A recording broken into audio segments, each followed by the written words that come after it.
Well, joining me now in the studio is Michael Arnold. He's a researcher with us here at TRT World Research Centre.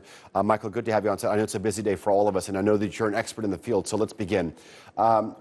What's eventually going to happen is, once we get over this initial shock, is that people are going to start talking. How do we prevent this? What's going to happen? And Islamophobia is going to be one of the most talked about topics in the aftermath of this. Are we going to be hearing some of the same rhetoric that we've heard before? Well, first, I just want to send my condolences and prayers to the victims. It's a difficult day, obviously, for New Zealand, for the Muslim community, particularly there, but I think the wider New Zealand community. To your question, I think the discourse is part of the problem from the beginning, and I think as the emotions of the day wind down, things will move to this type of discussion. There's a number of things that I think need to be addressed there. Often we focus very much on the more radical elements, which of course deserve that focus because they are the ones who perpetrate the violence.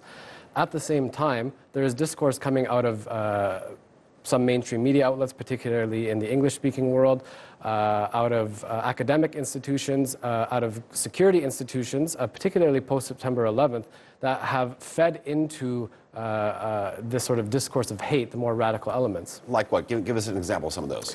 So, for example, we often heard sort of, particularly after the rise of Daesh in Syria and Iraq, we often heard these sort of punditry-type discourses as well coming from academic institutions, but primarily from a print media perspective of whether groups like ISIS or Daesh represented authentic Islam.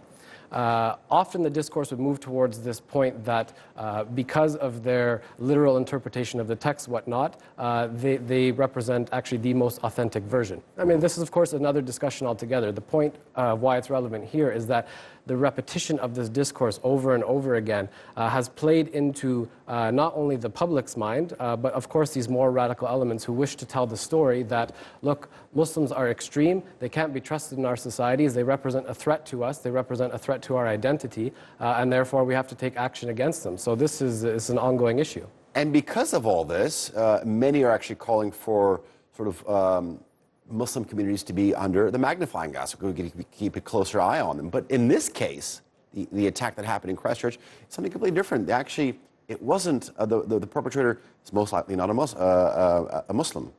Absolutely, and this is, again, particularly since September 11th, is a really key point. The discourse around the securitization of the Muslim communities in the West, in particular, has also contributed to that. The amount of money that's been made available by central governments to security agencies, whether local police forces, etc., and them receiving that money is contingent upon them essentially going into this talk about there's threats that they have to prevent. So the discourse around Muslims representing a threat has very much contributed to the money flowing into these agencies. And another, I think, really important point there, and why it makes it so difficult to counter, is the point that there's a lot of money to be made here. We see it from organizations that promote so-called ex-Muslims or reform Muslims to go and speak around the world, essentially propagating incredibly Islamophobic discourses. There's money to be made there. There's money to be made by security companies who are selling equipment, surveillance equipment, weaponry, etc., to different governmental agencies. Now, we began the top of the show with a powerful soundbite by New Zealand's Prime Minister, Jacinda Ardern. And she says, "You may have chosen us, but we utterly reject and condemn you." How important is it for world leaders like Jacinda Ardern to come out and actually put your finger on the issue?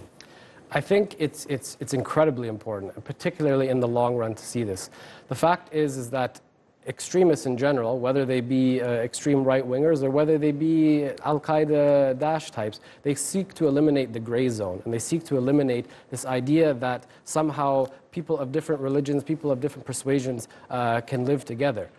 Extremists on the right wing will say, by committing an attack like this in a place like New Zealand, will add to this point of saying, look, we actually can't live together. On the flip side of that, reactionary elements from within fringes of the Muslim community will also point to attacks like this and say, look, we've told you from the beginning that you shouldn't be living in quote-unquote so-called non-Muslim countries. So I think it's really important for world leaders, officials, people in the media to really bring up this point that, that we have examples in the world they're not perfect by any stretch of the imagination, but where people do live together and do live together in relative harmony, and that these types of attacks, from wherever they come from, really seek to undermine that fabric. Michael, the only thing I can say is this is a fascinating topic, and I really do appreciate you coming on set and actually passing on some of your expertise. Thank you. Thank you.